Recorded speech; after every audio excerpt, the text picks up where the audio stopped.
Igreja Cristo é Vida, a sua cidade refúgio.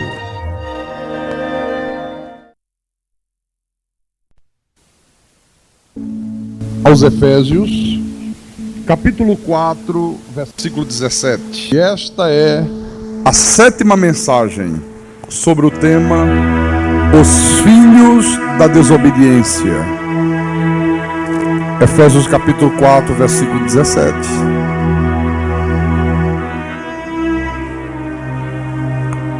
E o apóstolo São Paulo diz assim: Isto, portanto, digo, e no Senhor testifico, que não mais andeis como também andam os gentios, na vaidade dos seus próprios pensamentos, obscurecidos de entendimento, alheios à vida de Deus, por causa da ignorância em que vivem, pela dureza do seu coração, os quais, tendo se tornado insensíveis, se entregaram à dissolução, para com avidez cometerem toda sorte de impureza. Vamos orar ao Senhor Jesus para que Ele fale ao nosso espírito mais uma vez nesta manhã. Oremos ao nosso Deus.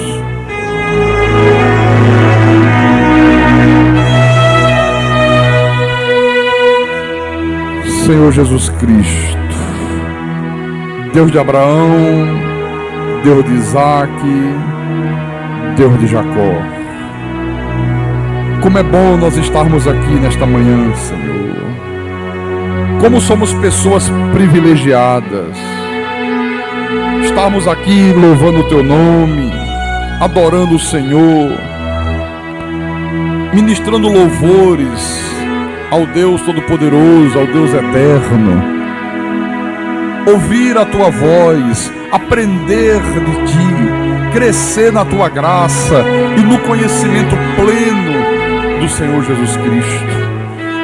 Ah, meu Deus, que nesta manhã de domingo, Senhor, nós possamos caminhar um pouco mais na estrada do conhecimento, que nós possamos subir mais alguns degraus na profundidade do conhecimento de Deus.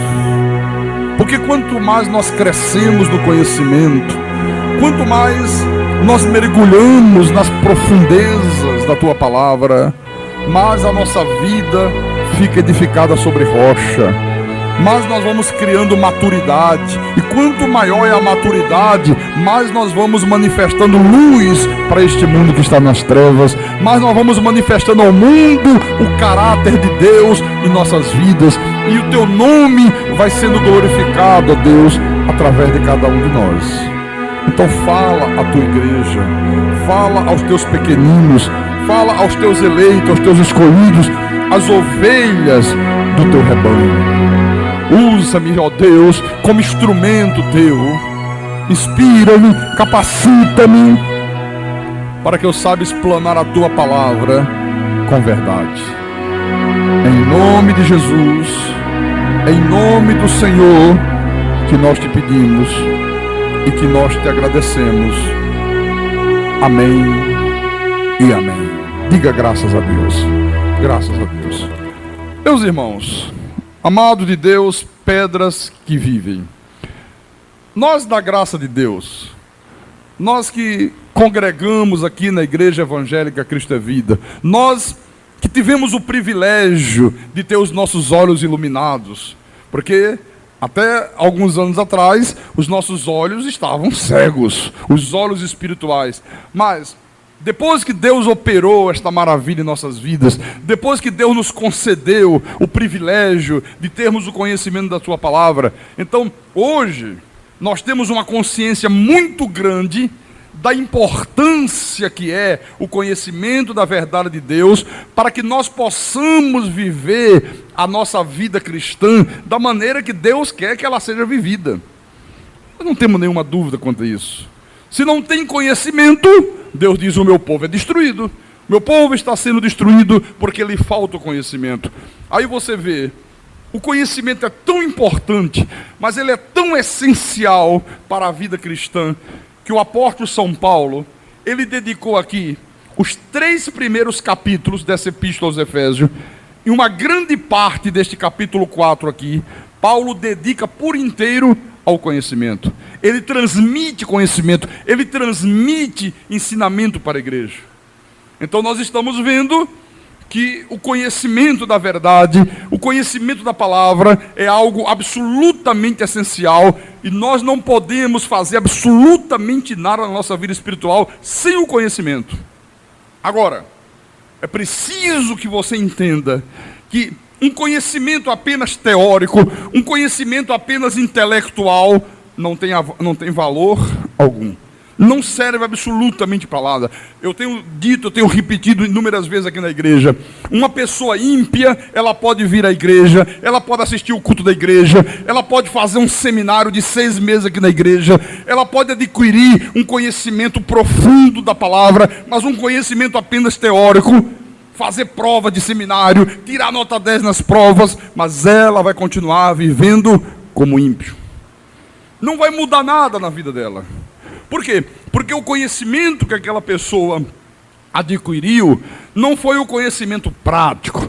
Ela adquiriu apenas um conhecimento teórico, apenas um conhecimento intelectual. E por que não passou disso, pastor? Porque o entendimento daquela pessoa está obscurecido. Deus não iluminou os olhos. O Espírito de Deus não abriu o entendimento daquela pessoa. Agora, quando o eleito de Deus vem à igreja, aí acontece algo completamente diferente com aquela pessoa. O eleito de Deus, como você, como eu, teve os seus olhos iluminados. Deus abriu o nosso coração, o nosso entendimento, meus irmãos, não está mais obscurecido. Você ouviu a palavra, você teve um real e verdadeiro entendimento da verdade, e esse entendimento profundo, esse entendimento verdadeiro da palavra, fez com que você levasse a palavra e aplicasse a tua vida diária. Senão não teria valor algum. Se você não pegar a palavra, que você compreendeu, que você entendeu, não por tua capacidade humana, mas porque Deus abriu e iluminou os teus olhos, porque Deus abriu o entendimento do teu coração, você nunca vai levar a palavra a uma aplicação prática no teu viver diário. Você está compreendendo isto? A importância disto? Se uma pessoa vem à igreja, ela ouve a verdade de Deus e ela não aplica esta verdade ouvida à sua vida diária, olha, irmãos, esta pessoa, na realidade, nunca entendeu a verdade de Deus. Ela não entendeu. O Espírito Santo não abriu o entendimento dela. Ela ouviu apenas com ouvidos da carne. A palavra entrou na sua mente, mas não desceu para o seu coração. Então, a verdade de Deus, ela tem que ser aplicada ao nosso viver diário. Ela tem que ser aplicada em todas as áreas da nossa vida. A verdade não é uma coisa apenas para ser aprendida intelectualmente. Não é uma coisa que você aprende como se aprende física, matemática. Por exemplo, quantos de nós que estão aqui nesta manhã, que passamos por um colégio, talvez alguns até pela faculdade, e se nós perguntássemos agora sobre equação do 2º grau, gerúndio perfeito, ai Jesus, eu nem lembro o que é isso, pastor, eu já estudei, na época eu sabia, sabe? Porque você teve um aprendizado apenas teórico. Você memorizou na hora que o professor estava dando aula lá, você foi, depois você deixou de lado, você não praticou aquilo. Então muitos aprendem a palavra apenas desta forma, teórica. Conta-se que havia um velho pregador, e ele estava pregando na igreja, domingo pela manhã, e pregava um sermão maravilhoso, e ele estava expondo para a igreja as verdades eternas de Deus, estava trazendo ensinamentos profundos de Deus para a igreja, para que a igreja aplicasse no seu viver diário, e a pregação era tão fantástica, tão maravilhosa, coisas que deixavam todo mundo embevecido, e de repente toda a igreja irrompeu em aplauso. A igreja aplaudia, a igreja batia palmas, todo mundo de pé, todo mundo aplaudindo aquele sermão. E disse que o velho pregador pediu que todos fizessem silêncio. Disse, não parem as palmas, façam silêncio. Disse, meus irmãos, a verdade não é para ser aplaudida, a verdade é para ser praticada. Isso não adianta aplaudir apenas. Você tem que praticar a verdade. Veja, por favor, o que Jesus falou sobre isto no livro de João, Mateus, Marcos, Lucas, João, capítulo 13, João capítulo 13, versículo 17.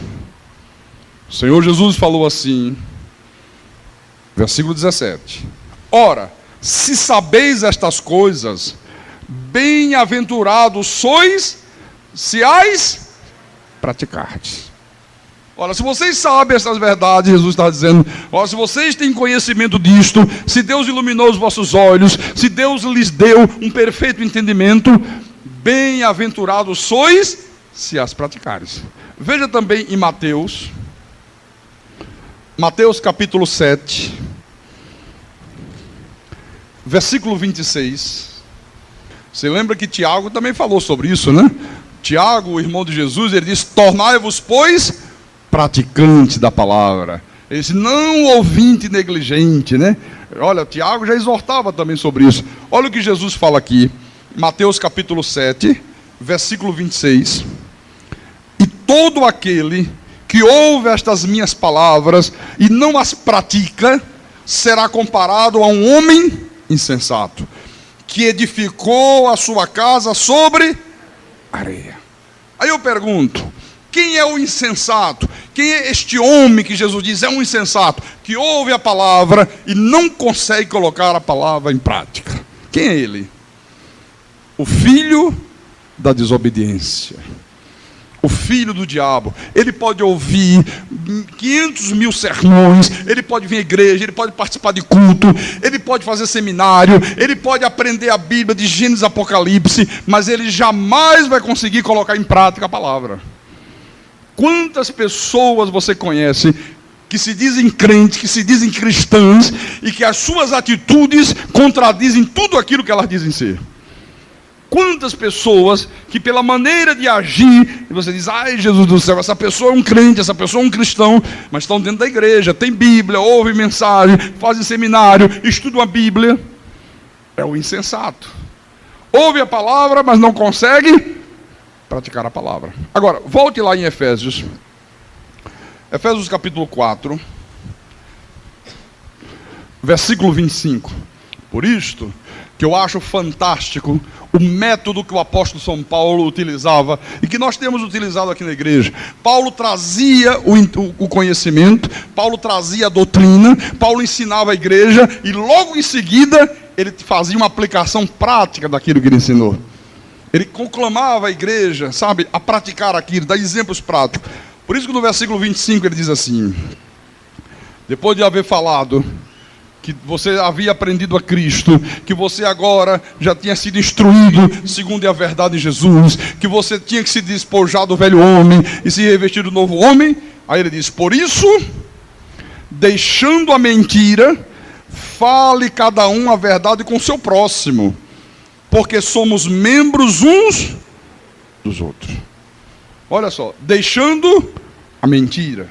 Esta palavra mentira, no texto grego original, é pseudo. Pseudo significa, meu irmão, qualquer tipo de falsidade, qualquer tipo de fingimento, qualquer tipo de dissimulação. É esse o sentido dessa palavra aqui.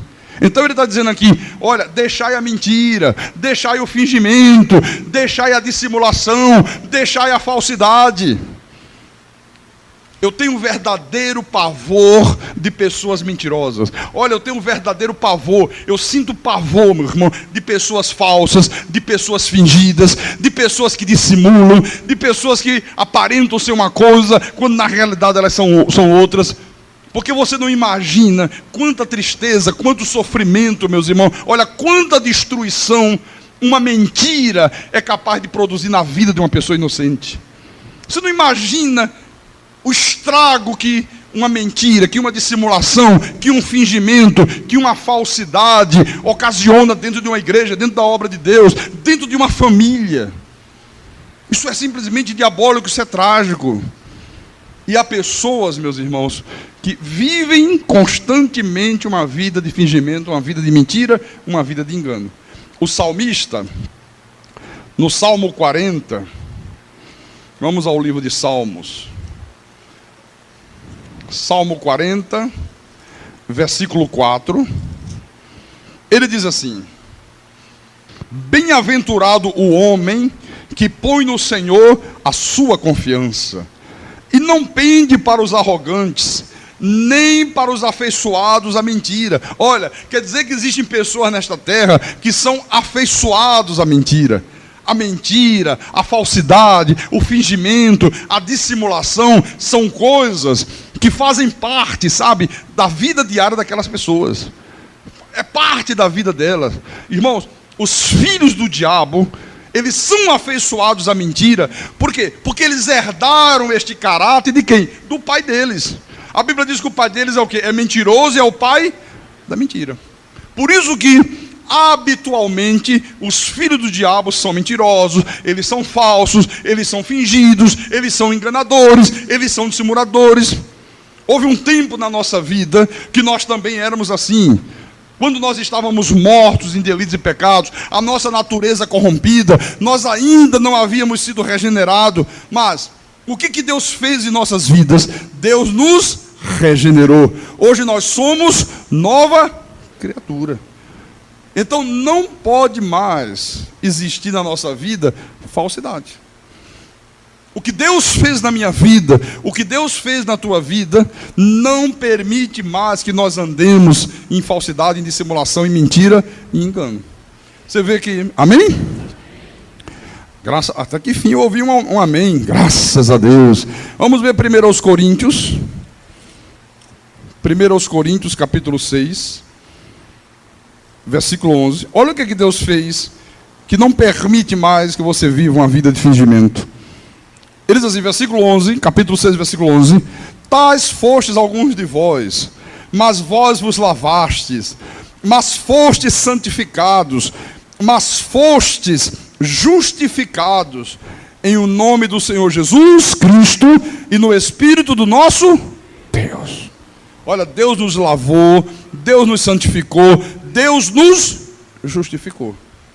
Depois Paulo escreve a Tito, Tito capítulo 3, versículo 4, ele fala a mesma coisa.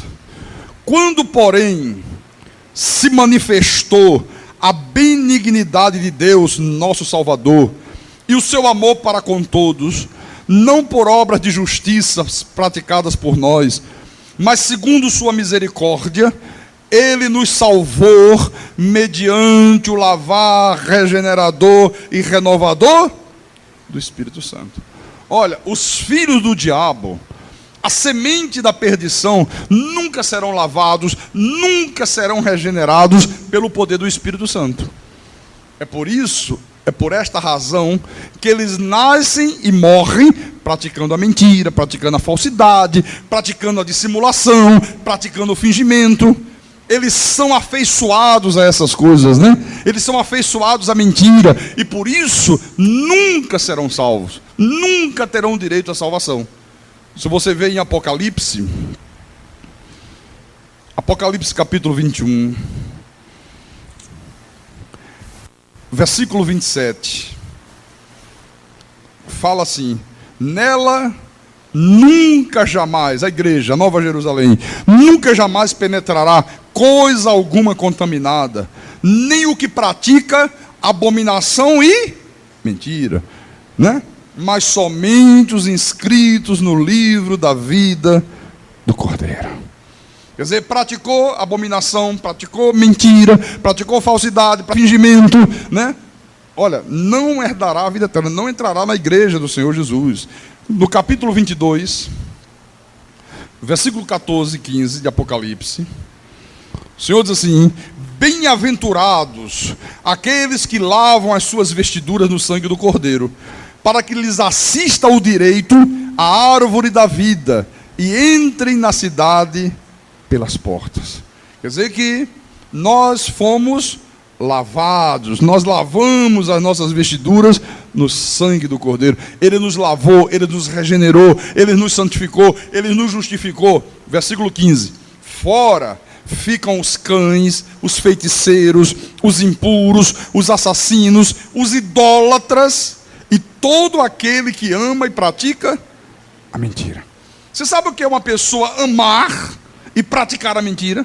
Ela não apenas ama, como ela sente prazer de praticar a mentira. Está aqui escrito. Tem gente, meus irmãos, sabe, que ama viver uma vida fingida, ama viver falando de falsidade, ama viver uma vida de engano, enganando fulano, enganando Beltrano, engana todo mundo, engana a mulher em casa, engana o filho, engana o pastor na igreja, engana o irmão da igreja. Pessoas que amam praticar a mentira. Nós vivemos numa sociedade, e você vai concordar comigo, onde toda a sociedade ímpia que nós estamos vivendo, ela é fundamentada na mentira. A sociedade que nós vivemos é toda ela fundamentada na falsidade. Você quer ver? Observe quando os ímpios se reúnem aí fora. Quando eles fazem uma festa, quando eles têm algum motivo para se reunir, para se confraternizar, observe, preste muita atenção nas atitudes dele. É todo mundo afável, é todo mundo cheio de amabilidade, é todo mundo amigo, é todo mundo cheio de camaradagem, e todo mundo dá beijinho, todo mundo abraça, né? Todo mundo elogia todo mundo. E você olha assim, e a sensação que dá é que ali todo mundo se quer muito bem, todo mundo se ama de verdade. Puxa vida, é sorriso de orelha a orelha, é beijinho para cá, é beijinho para lá, e abraça fulano, e abraça Beltrano. Agora, observe depois o que acontece entre essas mesmas pessoas que estão ali se beijando, que estão ali se abraçando, que estão ali sorrindo uma para as outras, que estão ali se desmanchando e elogio um para o outro. Observe. Um fala mal da vida do outro, eles trapaceiam entre eles mesmos no negócio. De repente, um quer ficar com a mulher do outro, o outro quer ficar com a mulher de um. É uma confusão dos infernos entre eles. Em geral, a vida da sociedade, em qualquer nível, em qualquer esfera, segue exatamente esse princípio aqui da falsidade e da mentira. E eu vou dizer para você uma coisa. Olha, irmãos, não existe nada mais óbvio do que qualquer outra coisa na sociedade ímpia, na sociedade pagã, do que mentira, engano e falsidade. Essas coisas são características da sociedade ímpia. Mas eu quero dizer para você que a Bíblia Sagrada diz, a palavra de Deus diz, que no meio dessas trevas violentas que o mundo está mergulhado, olha, existe um povo, meu irmão, um povo que viu grande luz, diz a Bíblia Sagrada. Existe um povo que aprendeu a Cristo, existe um povo que ouviu o Evangelho, existe um povo que foi instruído segundo é a verdade de Jesus. E este povo, meu irmão, não vive uma vida de falsidade, nem de fingimento, nem de simulação. Quem é este povo, pastor? A verdadeira igreja do Senhor Jesus Cristo, os eleitos de Deus, aqueles que Deus predestinou para a salvação, aqueles cujos nomes estão escritos no livro da vida do Cordeiro desde a fundação do mundo. Aleluia. Veja, por favor, no livro de Sofonias,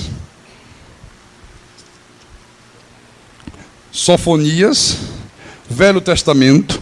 Se você tem esta Bíblia que eu uso aqui no altar, está na página 1202, capítulo 3, é antes de Ageu, viu? Capítulo 3, versículo 12 e 13. Nós quase nunca usamos este livro aqui, né? Falamos tão pouco dele, né? Mas tem coisas preciosas que Deus está mostrando hoje para a igreja. Então diz assim, versículo 12, todos acharam, todos encontraram. Então vamos lá. Mas deixarei no meio de ti um povo modesto e humilde, que confia em o nome do Senhor. Os restantes de Israel não cometerão iniquidade, nem proferirão mentira, e na sua boca não se achará língua enganosa, porque serão apacentados, deitar-se-ão, e não haverá quem os espante. Olha só o que Deus está falando aqui. Quer dizer, a mentira, o fingimento, a dissimulação, a falsidade, não pode, meus irmãos, em hipótese alguma, fazer parte da vida de um eleito de Deus. Se é eleito de Deus, se é predestinado, se ouviu a palavra, Se tem um nome escrito no livro da vida, olha, não pode estar aqui escrito. Não cometerão iniquidade, não proferirão mentiras, na sua boca não se achará língua enganosa. Se é de Deus, tem que estar enquadrado isso aqui. Eu estava voltando de Fortaleza na segunda-feira, e eu retornei, e eu dei uma entradinha em Natal, que eu fui visitar minha mãe que estava lá. Aí minha esposa foi com as crianças me esperar em Natal, para que nós voltássemos juntos. E eu estava na casa da minha mãe, e eu tirei um cochilozinho, que eu estava cansado, eu saí muito cedo. E aí, quando eu acordei assim, umas 5 horas da tarde, aí a televisão estava ligada, e eu fiquei assistindo a televisão, e de repente passou um anúncio, sabe? Conclamando os evangélicos, para uma grande concentração evangélica, um grande culto de louvor a Deus, que seria realizado na cidade de Mossoró. A cidade de Mossoró é a maior cidade do interior do Rio Grande do Norte. Eu sempre passo por ela quando eu estou indo para Fortaleza. Então eu estava lá, um anúncio maravilhoso, né? Lá no Alto Sertão, muitos cantores, ia ter muitas bandas, ia ter muito louvor. E eu digo, puxa vida, isso é maravilhoso, né? No interior do estado, olha aqui no Rio Grande do Norte, e eles estão se movendo, a igreja está ativa, eles estão sendo impulsionados pelo Espírito Santo. Eu fiquei ali me regozijando, eu disse, puxa vida, isto é o Espírito de Deus impulsionando esta gente, levando as pessoas a praticar o evangelismo e lá no interior do estado. E fiquei feliz. Terça-feira eu retornei para Recife, terça-feira de manhã.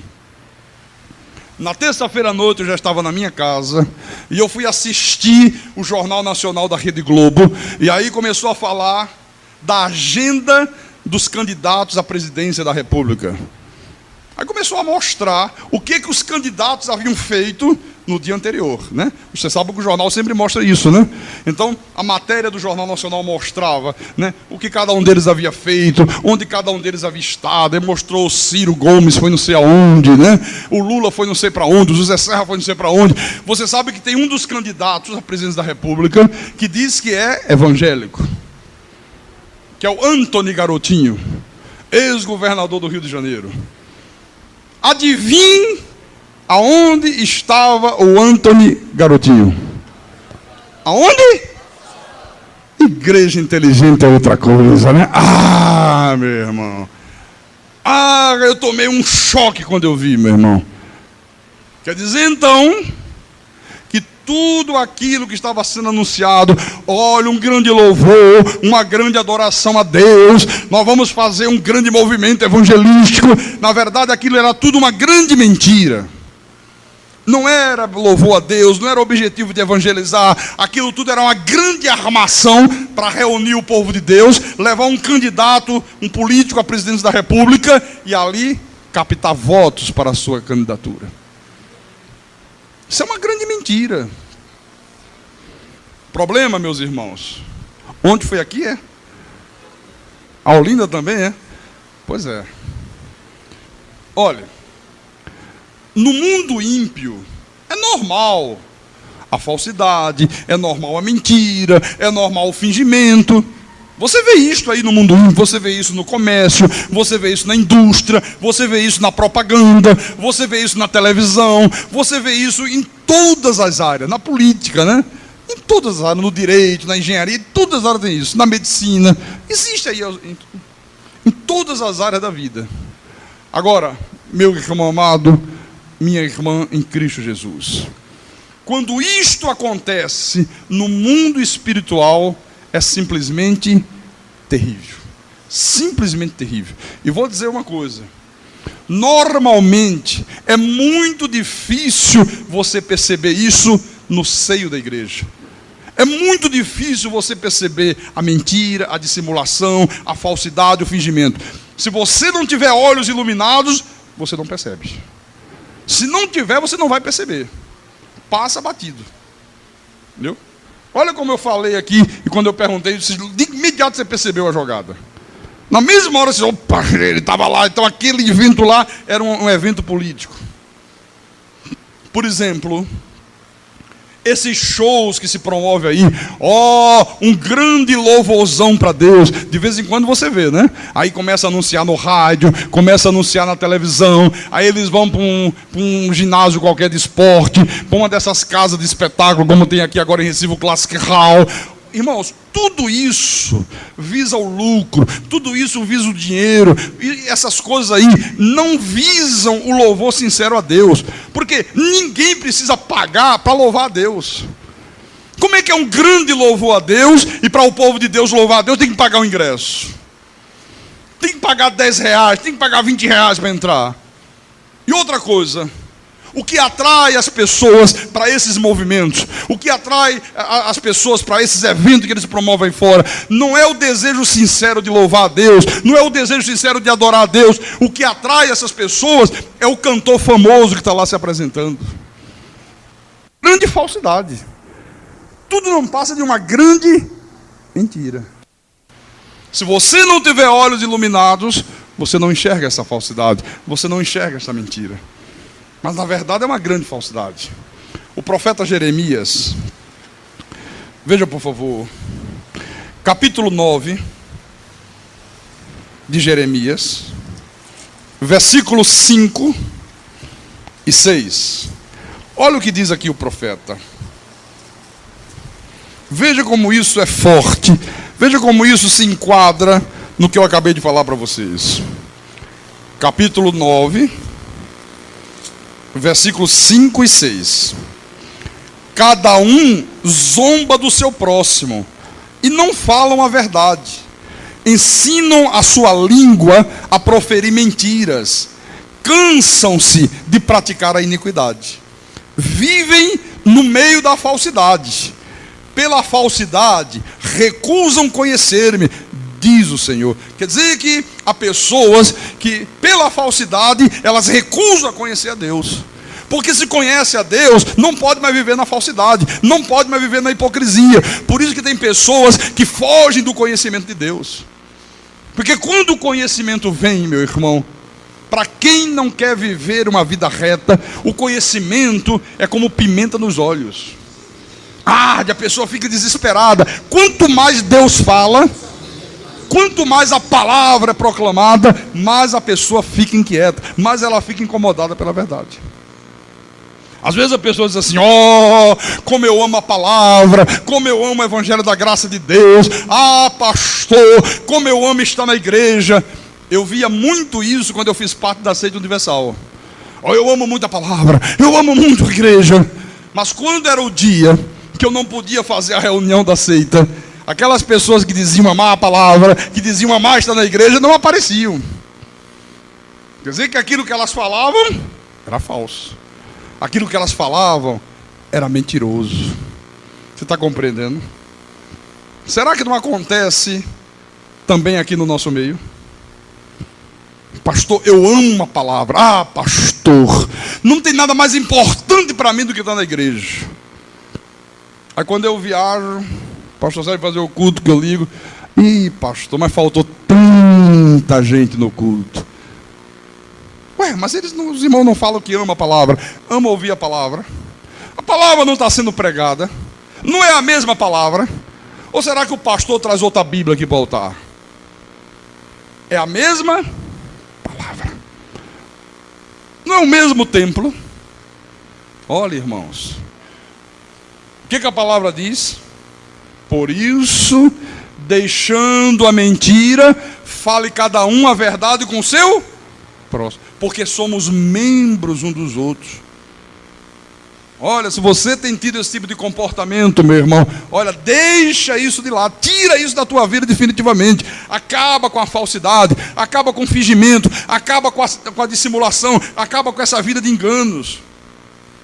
Aqui na nossa igreja, no ministério da Igreja Evangélica Cristo é Vida, irmãos, eu não aceito mentira, eu não aceito fingimento, eu não aceito hipocrisia, eu não aceito falsidade. Se tiver pessoas aqui no nosso meio que são afeiçoadas a essas coisas aqui, elas não permanecem aqui no nosso meio, elas não aguentam permanecer nessa igreja. Elas não suportam permanecer aqui. Por quê, pastor? Porque aqui na igreja nós chegamos juntos, nós cobramos, sabe? Nós combatemos e combatemos ferozmente todo e qualquer tipo de falsidade. Porque a falsidade, o fingimento, o engano e a mentira não fazem parte da vida de um eleito de Deus. Se o sujeito aqui diz que ama, E a gente começa a ver que ele não ama, a gente começa a chegar junto dele. E aí eles, aqui não é a minha praia, deixa eu ir para ali. E vai para ali. Aqui não pode permanecer. Aqui nós temos um zelo muito grande por isto. O sábio Salomão, no livro de Provérbios, veja o que ele diz. Provérbios 29, capítulo 29, versículo 12. O sábio diz assim: se o governador dar atenção a palavras mentirosas, virão a ser perverso todos os seus servos. Olha, irmãos, a corrupção, ela começa pela liderança, ela começa pelas autoridades. Se o líder de uma igreja, se o líder de um país, se o líder de uma indústria, se o líder de uma organização qualquer é desonesto, se ele é falso, se ele é mentiroso, olha, este líder, ele vai ser sempre complacente com a desonestidade, com a mentira, com a falsidade, com o engano, com a dissimulação. E qual é a consequência disto? O que ele está dizendo aqui? Que aquele líder, ele não somente vai atrair para perto dele pessoas desonestas, pessoas falsas, pessoas fingidas, pessoas dissimuladas, como ele ainda vai incentivar essas pessoas a praticar essas coisas. É isso aqui, ó. Por isso que aqui na igreja não há espaço para isto. Eu não faço, que eu já cansei de repetir aqui na igreja, não faço questão, meus irmãos, de números, mas eu não abro mão da qualidade. Não abro mão da qualidade. Eu não faço questão de ser paparicado, de viver cercado de... Não. Eu prefiro ter uma pessoa do meu lado, leal, sincera, honesta, verdadeira, do que ter 1000 pessoas me carregando nos ombros e todas elas falsas e fingidas.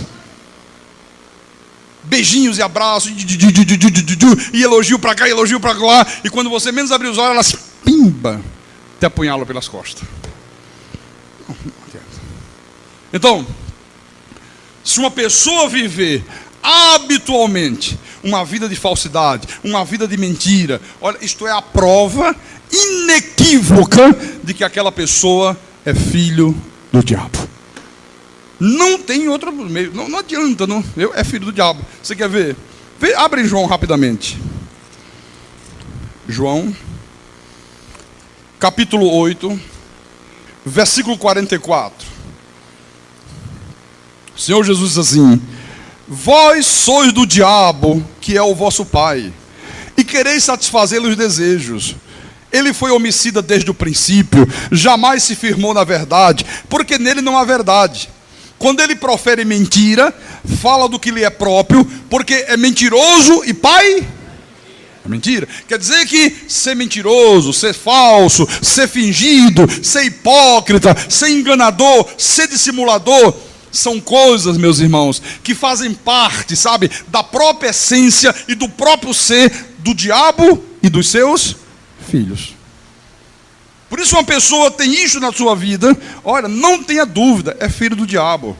Pode ter Bíblia, pode ser batizado em água, pode dizer que faz jejum, pode cantar louvores a Deus, pode ocupar um cargo de um diácono, pode ocupar um púlpito da igreja, usando o título de pastor, e muitos fazem, é filho do diabo. É filho do diabo. Atos dos Apóstolos, vamos ver um exemplo prático disso. Atos, capítulo 21, vou mostrar um exemplo prático para a igreja. Atos capítulo 21, versículo 27. Olha só. Quando já estavam por findar os 7 dias, os judeus vindo da Ásia, tendo visto Paulo no templo, alvoroçaram todo o povo e o agarraram, gritando: israelitas, socorro! Este é o homem que por toda parte ensina a todos a serem contra o povo, contra a lei e contra este lugar. Ainda mais, introduziu até gregos no templo e profanou este recinto sagrado. Olha só, começaram a lançar uma calúnia sobre Paulo. Eles não toleravam a pregação de Paulo. Eles se sentiam profundamente incomodados com o evangelho da graça de Deus. E aí, quando pegaram Paulo no templo, agarraram Paulo, gritaram socorro, fizeram um escândalo e disseram: ó, está aqui o homem, esse homem é contra o povo, esse homem é contra a lei, esse homem é contra esse lugar, esse homem profanou o templo. Versículo 29. Pois antes tinham visto Trófimo, o Efésio, em sua companhia na cidade, e julgavam que Paulo o introduzira no templo. Agitou-se toda a cidade, havendo concorrência do povo. E agarrando a Paulo, arrastaram-no para fora do templo. Imediatamente foram fechadas as portas. Preste atenção no versículo 31. Procurando eles matá-lo, chegou ao conhecimento do comandante da força que toda Jerusalém estava amotinada. Olha só, arrastaram Paulo e procuravam, iam matar Paulo. Iam assassinar o apóstolo. Aí alguém contou ao comandante da guarda lá: olha, vão matar um homem lá, está todo mundo amotinado, a cidade toda enfurecida, vão linchar este homem, vão matá-lo por linchamento. Versículo 32. Então, o comandante, levando logo soldados e centuriões, correu para o meio do povo. Ao verem chegar o comandante e os soldados, cessaram de espancar Paulo. Olha, estava sendo espancado pela multidão, meu irmão. Aí quando viu chegar a autoridade, pararam de espancar. Aproximando-se o comandante, apoderou-se de Paulo e ordenou que fosse acorrentado com 2 cadeias, perguntando quem era e o que havia feito. Na multidão, uns gritavam de um modo, outros de outro.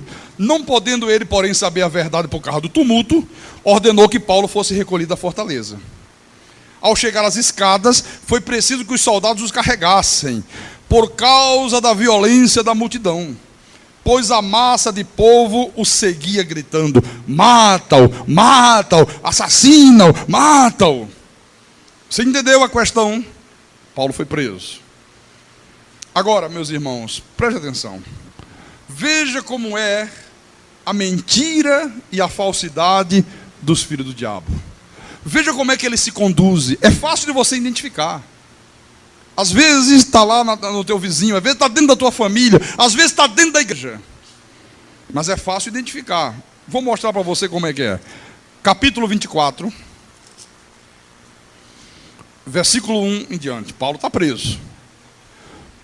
5 dias depois desse acontecimento, desceu o sumo sacerdote Ananias. Olha quem estava à frente: um sumo sacerdote. Às vezes é um homem usando o título de bispo, de reverendo, de papa, de padre e do diabo a 4. Com alguns anciãos e com certo orador chamado Tértulo, os quais apresentaram ao governador libelo contra Paulo. Sendo este chamado, passou Tértulo a acusá-lo, dizendo: chamaram Paulo, e esse indivíduo que foi levado falava bem, sabe, se expressava bem, foi escolhido para fazer a acusação contra Paulo.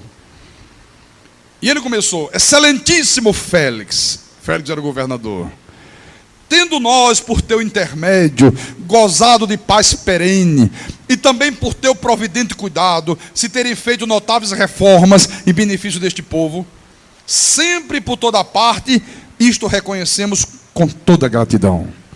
Olha, começou fazendo um puxa-saquismo. Primeiro elogiou o governador: excelentíssimo Félix, tu és um homem maravilhoso, nós todos aqui reconhecemos quantos benefícios você tem feito à nossa comunidade, tu és um homem nota 10, tu és majestoso. Só faltaram dizer que ele era Deus. Versículo 4.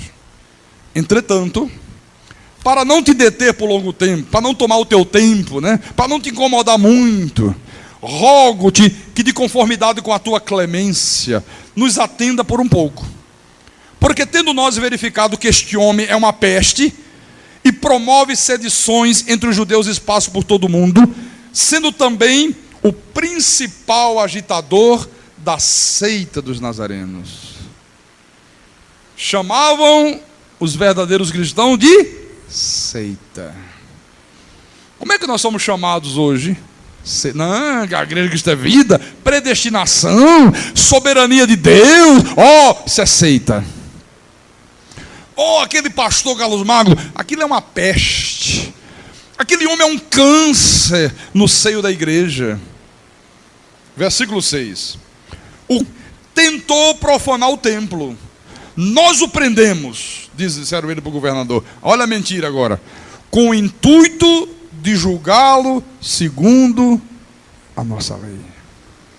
Eles pegaram Paulo com o intuito de quê? Matá-lo.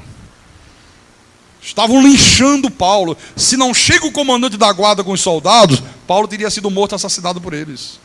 Disseram, não, nós prendemos ele apenas com a intenção julgá-los conforme a nossa lei, fazer um julgamento limpo, digno. Ele ia ter direito a se defender, ele ia ter direito a tudo. Foi essa a nossa intenção. Você vê como é que são as coisas? 7, versículo 7. Mas, sobrevindo o comandante Lísias, o arrebatou das nossas mãos com grande violência. Aí agora caluniaram o comandante da guarda. Olha, e quando a gente estava com essa intenção, todo mundo calmo, tranquilo, vamos levar o Paulo. Olha, Paulo, você vai ser julgado, você vai ter direito a se defender, você vai expor seu ponto de vista, sabe, nós temos muita consideração, fique tranquilo. Quando a gente estava, governador, veio o comandante com toda a violência do mundo e arrebatou Paulo das nossas mãos. Você percebe isto? Versículo 8.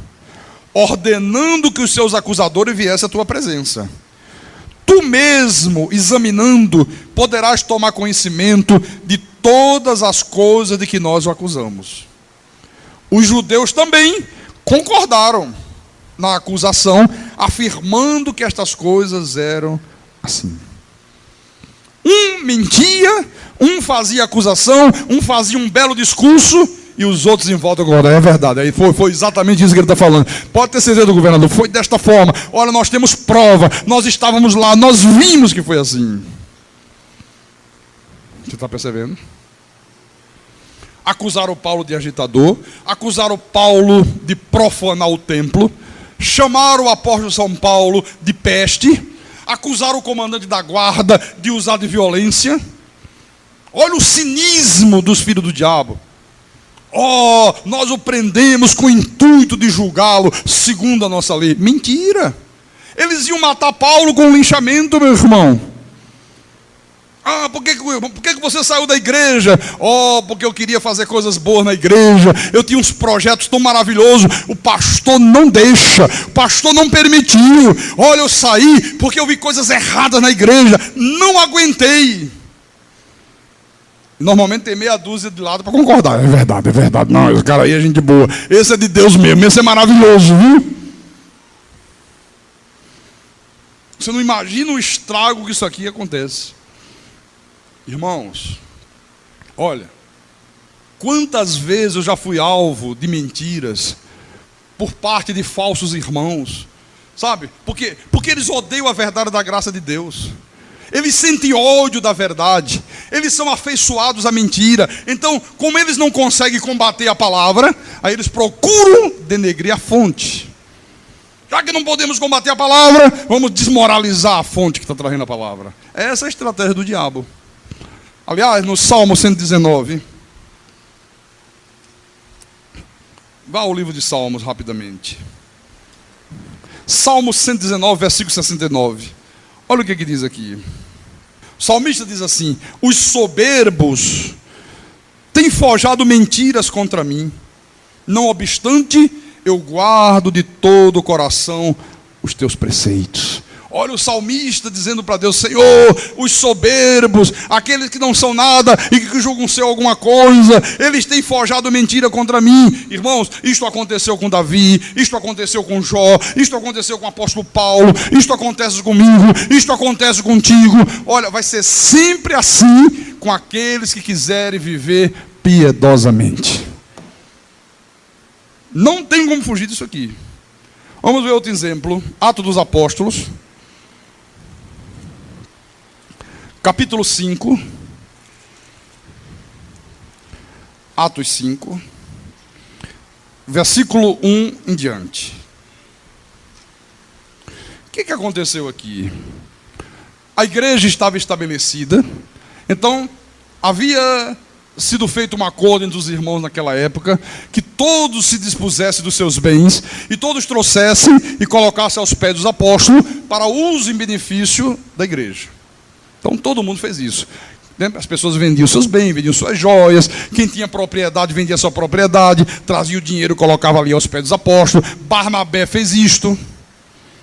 E havia um casal no meio da comunidade chamado Ananias e Safira. Também saiu para vender a sua e dizer: oh, maravilhoso, oh, nós devemos fazer isso mesmo, vamos ajudar, vamos cooperar, é bom dar para Deus, o que nós temos é de Deus, nós vamos devolver para Deus, e saíram. Entretanto, certo homem chamado Ananias, com sua mulher Safira, vendeu uma propriedade. Mas, em acordo com sua mulher, reteve parte do preço.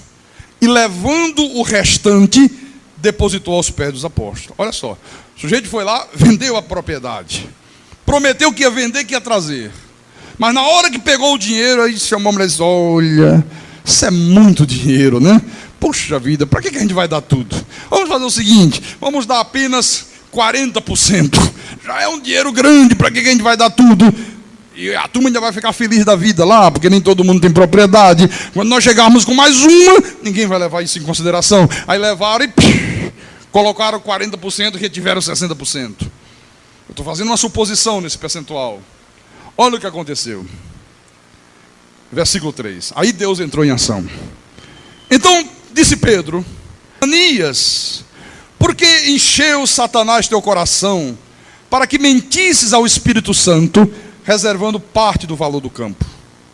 Deus agora inquietou Pedro e disse: Pedro, esse indivíduo está mentindo, esse indivíduo não trouxe o que deveria trazer.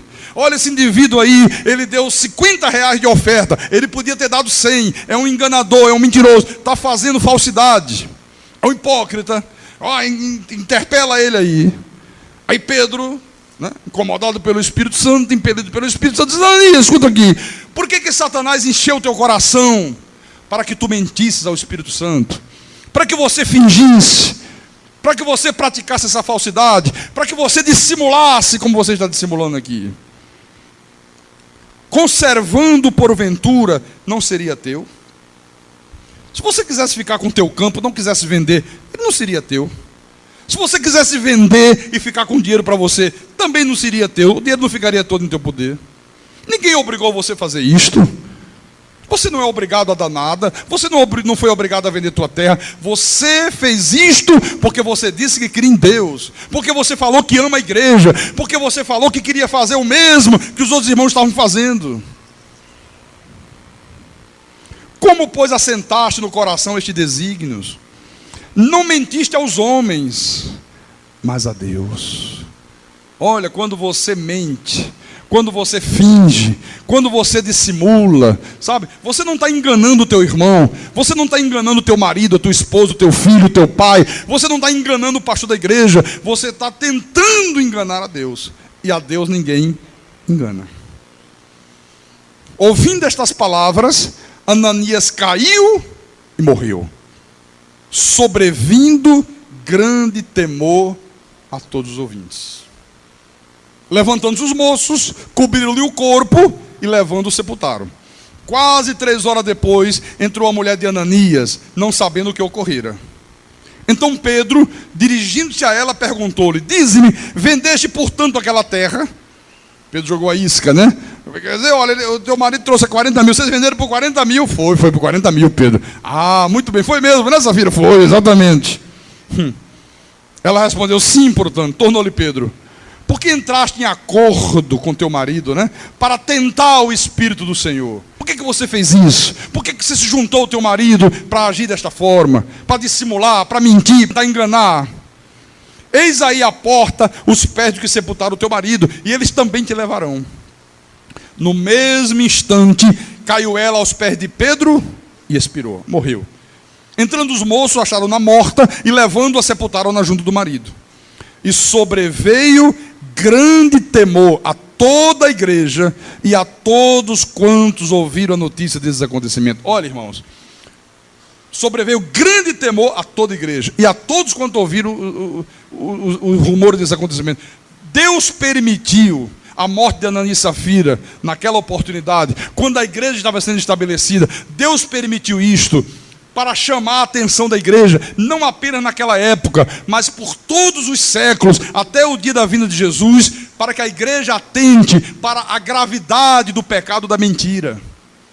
Deus disse, a igreja tem que estar de olhos bem abertos, para ver o quanto é grave a mentira, o quanto é grave a dissimulação, o quanto é grave o engano, o quanto é grave a desonestidade dentro da igreja.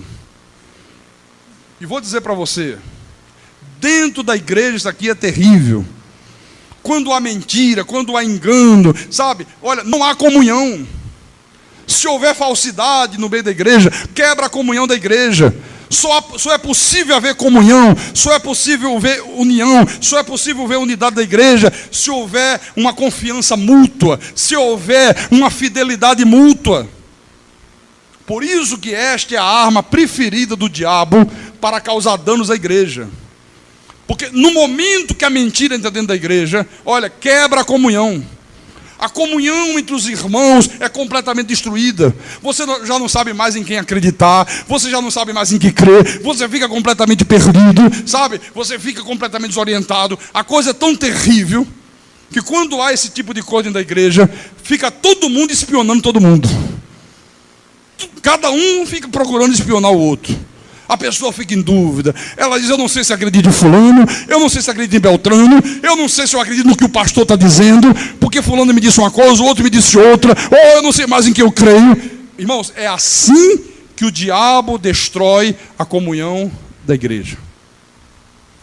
É por isso que a vida de um filho de Deus não pode ter mentira, não pode ter fingimento, não pode ter falsidade, não pode ter hipocrisia, não pode ter dissimulação. Tem que haver unidade da igreja. Irmãos, nós somos filhos de Deus, nós somos filhos da verdade, nós somos filhos da luz. O Espírito da verdade habita em nós para sempre, meu irmão. Diga para o teu irmão do lado, diga, o Espírito da verdade habita na tua vida, meu irmão.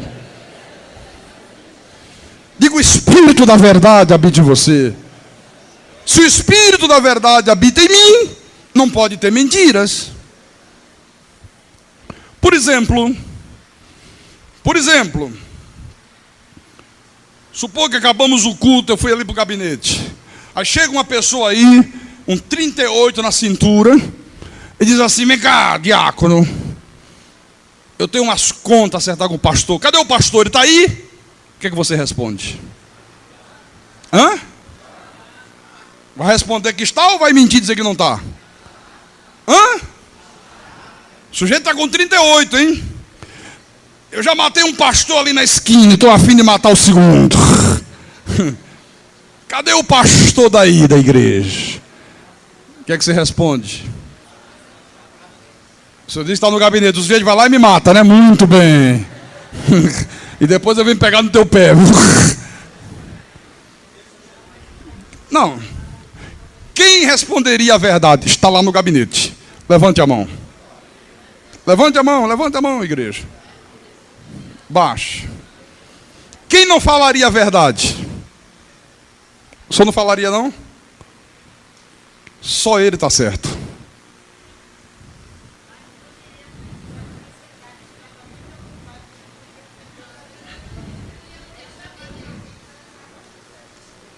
Ficou todo mundo agora sem entender nada.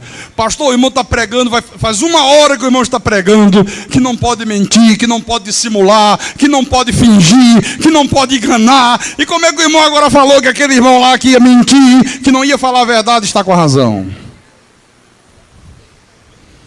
Como é que são profundas as coisas de Deus? Irmãos, para toda regra há uma exceção. Às vezes, para que nós possamos praticar a lei do amor, às vezes é absolutamente necessário que a gente use do engano. Você sabia disso?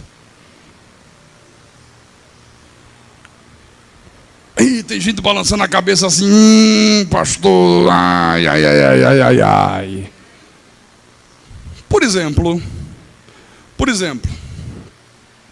uma pessoa está com uma doença terminal, câncer, no último estágio. E o médico chama uma pessoa da sua família talvez teu pai, tua mãe, não importa quem seja, e o médico diz, olha, 30 dias só de vida. Como é que você acha que deve proceder? Deve contar a verdade àquela pessoa ou não deve contar a verdade?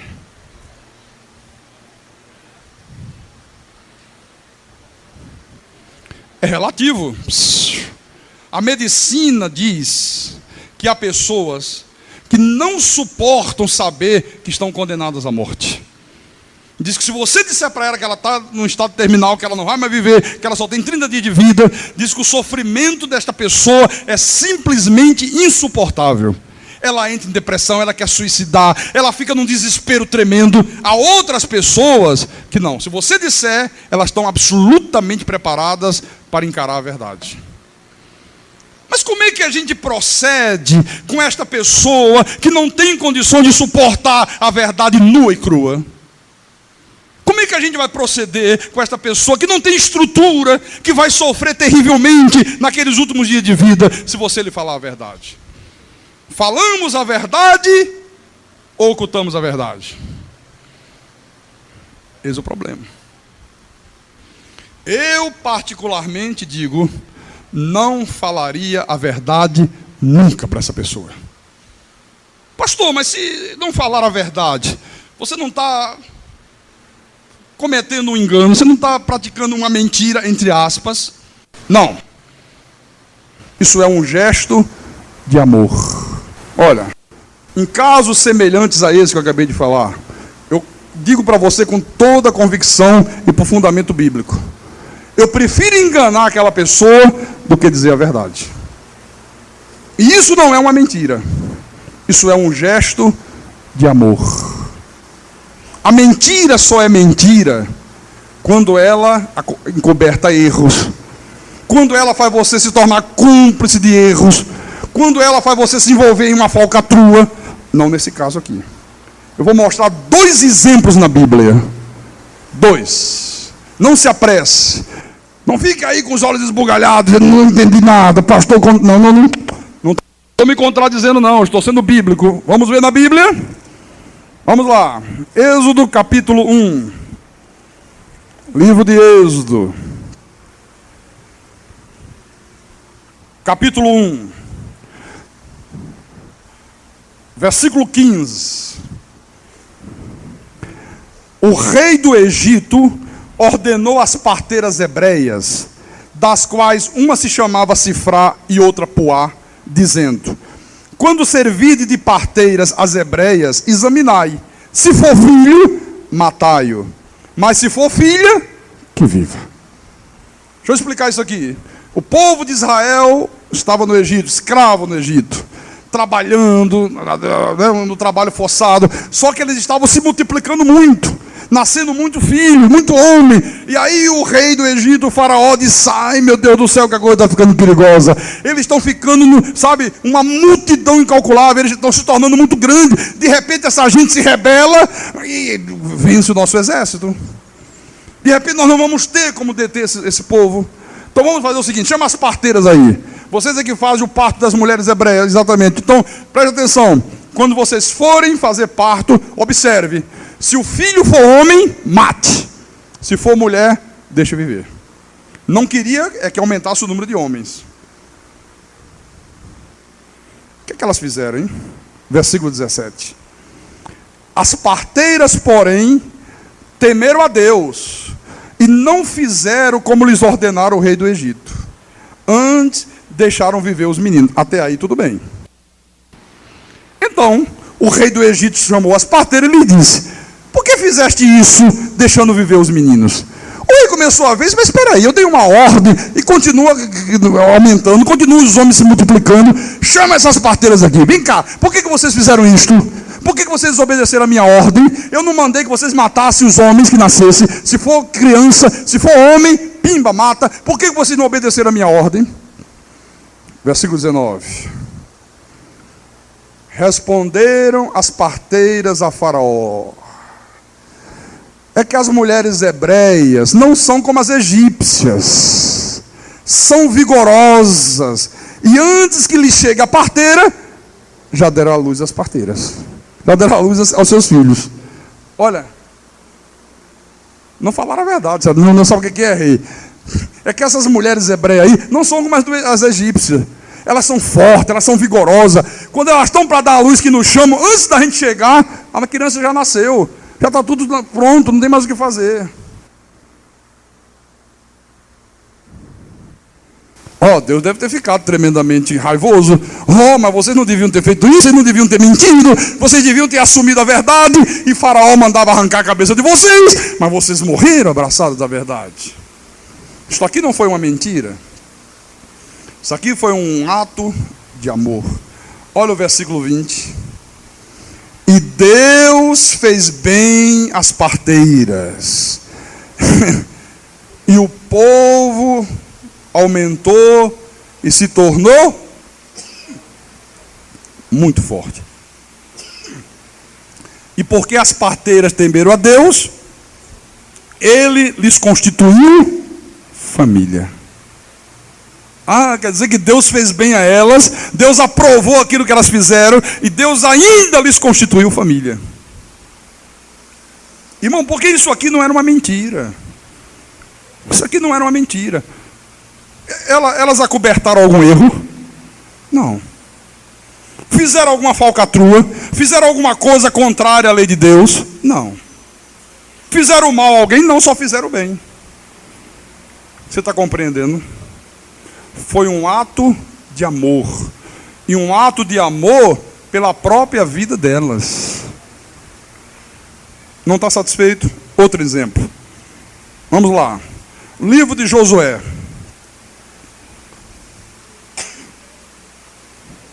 Livro de Josué, capítulo 2, versículo 1 em diante. De Sitim enviou Josué, filho de Num, 2 homens secretamente como espias, dizendo: andai e observai a terra em Jericó. Foram, pois, e entraram na casa de uma mulher prostituta, cujo nome era Raabe, e pousaram ali. Então se deu a notícia ao rei de Jericó, dizendo: que esta noite vieram aqui uns homens dos filhos de Israel para espiar a terra. Mandou, pois, o rei de Jericó dizer a Raabe: faze sair os homens que vieram a ti e entraram na tua casa, porque vieram espiar toda a terra. Olha o que aconteceu. Josué mandou 2 homens espiar a terra de Jericó. Vai lá observar, nós vamos ter que lutar contra eles, nós vamos ter que enfrentá-los. Vai lá fazer uma observação, vai ver quantos eles são, como é que eles são, como é que são os armamentos, como é que é o exército deles. Faz um levantamento. Eles foram e se hospedaram na casa de uma prostituta chamada Raabe. Só que alguém viu. Disse: avisa lá para o rei que essa noite entraram 2 homens aqui na cidade. Eles são espião lá dos hebreus. Eles vieram espiar a terra. Eles vieram tomar ciência do que nós estamos fazendo. E o rei disse: olha, manda dizer lá a Raabe para ela fazer os 2 homens que entraram na casa dela sair. Os 2 espiões que vieram espiar a terra. Versículo 4. A mulher, porém, havia tomado e escondido 2 homens. E disse: é verdade que os 2 homens vieram a mim, porém eu não sabia de onde eram. Ela sabia, eles falaram para ela, né? Tanto que ela escondeu os 2. Havendo-se de fechar a porta, sendo já escuro, eles saíram. Não sei para onde foram. Ide após eles depressa, porque os alcançarei. Ela, porém, os fizera subir ao eirado e os escondera entre as canas do linho que havia disposto em ordem no eirado. Foram-se aqueles homens após os espias, pelo caminho que dá aos vales do Jordão. E havendo saído os que iam após ele, fechou-se a porta. Olha, o rei mandou dizer a você: Raabe, manda sair esses indivíduos que você guardou na tua casa. Eles estão hospedados aí, eles são inimigos, eles vieram espiar. Manda sair. Olha, é verdade, eu os hospedei ontem à noite. Eu não sabia quem eles eram, não sabia o que eles vieram fazer aqui. E a verdade é o seguinte: eles já foram embora. Mas ela tinha escondido os 2 espias lá. Vocês vieram espiar a terra, vocês são judeus, são hebreus. Esta mulher era uma predestinada, era uma eleita. Não, perfeitamente, se esconde aqui, eu vou protegê-los, eu vou ajudá-los. Não, já foram embora. Olha, se mandaram, foram por aquela rua ali, foram lá em frente. Pode ir lá que vocês vão encontrá-los ainda. Os mensageiros do rei saíram e foram embora atrás deles, e eles estavam lá dentro. Versículo 12. Agora ela fala com os espias: agora, pois, jurai-me, vos peço, pelo Senhor, que assim como usei de misericórdia para convosco, quer dizer que foi um ato de misericórdia. Não foi uma mentira, foi um ato de misericórdia. Quer dizer, um sujeito chega aqui, um louco, um psicopata, revólver na mão, já matei o pastor ali da esquina, quero matar agora o daqui. Oh, cadê ele? Está ali, vai lá e mata. Que conversa é essa, meu irmão? Tu não tens misericórdia do teu pastor, rapaz? Não, está ali no gabinete, vamos lá que eu te levo lá, eu falo a verdade, aqui ninguém tem, lá se vamos nós, mata o sujeito, atira da cabeça dele.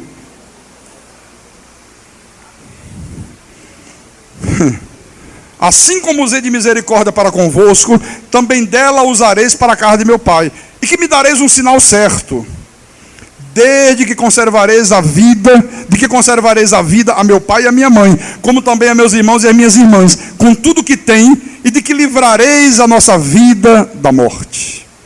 Então lhe disseram os homens: a nossa vida responderá pela vossa, se não denunciardes esta nossa missão. E será, pois, que dando-nos o Senhor esta terra, usaremos contigo de misericórdia e de fidelidade. Ela então os fez descer por uma corda pela janela, porque a casa em que residia estava sobre o muro da cidade. E disse-lhes: ide-vos ao monte, para que porventura vos não encontrem os perseguidores. Escondei-vos lá 3 dias, até que eles voltem, e depois tomareis o vosso caminho.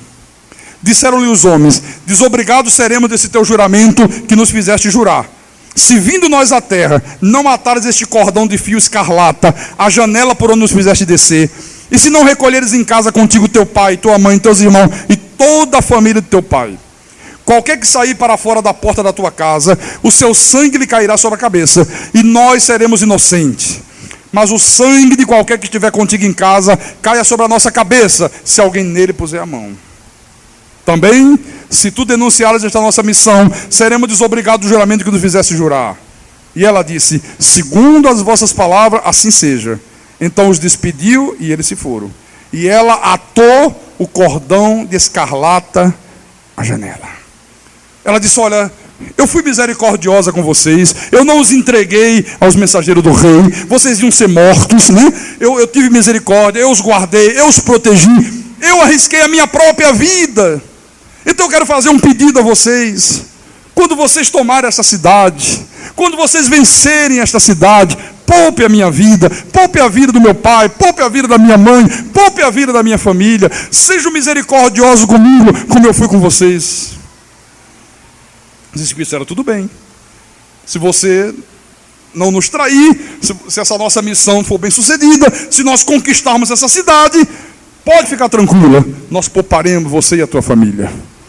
Agora pega esse cordão aqui vermelho, pendura nessa janela por onde nós vamos sair, para quando a gente invadir a cidade, a gente possa identificar a tua casa. Eu vou contar para o Josué isto, todos os soldados vão saber, e quando eles verem o cordão vermelho, eles vão poupar toda pessoa que estiver dentro dessa casa. Agora, se sair da casa, não tem como identificar, aí vão morrer.